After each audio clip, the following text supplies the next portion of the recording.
ఆడపిల్లల్ని, మగపిల్లల్ని సమానంగా చూడరు. ఇది చాలామంది ఇళ్లల్లో ఉండేదే.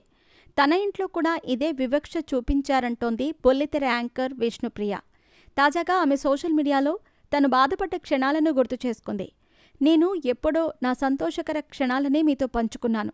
కానీ నేను బాధపడ్డ విషయాల గురించి మీకెప్పుడూ చెప్పలేదు. అందుకే నేను డిస్టర్బ్ అయిన ఓ సందర్భాన్ని ఇప్పుడు మీకు చెప్పాలనుకుంటున్నాను. చిన్నప్పుడు మేము మా నాన్నమ్మ వాళ్ళ ఇంటికి వెళ్ళేవాళ్ళం. అక్కడ నన్ను, మా చెల్లిని ఒక రకంగా, మా బావ, తమ్ముడిని మాత్రం మరో రకంగా చూసేవారు. వాళ్లకు ఎక్కువ పాకెట్ మనీ, ఎక్కువ స్వేచ్ఛ ఇచ్చేవారు. మా పరిస్థితి మాత్రం అలా ఉండేది కాదు. ఇంకా చెప్పాలంటే పొలాల దగ్గరకు వెళ్ళినా సరే సాయంత్రం 6 ఇంటికొచ్చేయాలి.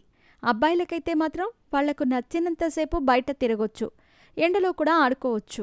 మేము ఎండలో అడుగు కూడా బయట పెట్టకూడదు. మా అమ్మ వరుసగా 2 ఆడపిల్లల్ని కన్నందుకు అత్తమామలు తీవ్ర నిరాశ చెందారట. ఈ విషయం అమ్మ చెప్పింది. ఇలాంటి అసమానతలపై హోమ్ టౌన్ అనే వెబ్ సిరీస్ వచ్చింది. ఈ సిరీస్కి చాలా కనెక్ట్ అయ్యాను అంటూ విష్ణుప్రియ చెప్పుకొచ్చింది. ఇక ఈ సిరీస్ ఆహాలో ప్రసారమవుతుంది. విష్ణుప్రియ విషయానికొస్తే ఆమె తెలుగు బిగ్ బాస్ 8వ సీజన్లో పాల్గొంది. ఈ షోలో గేమ్పై ఫోకస్ పెట్టడానికి బదులు పిక్నిక్కి వచ్చినట్టుగా ఎంజాయ్ చేసేది.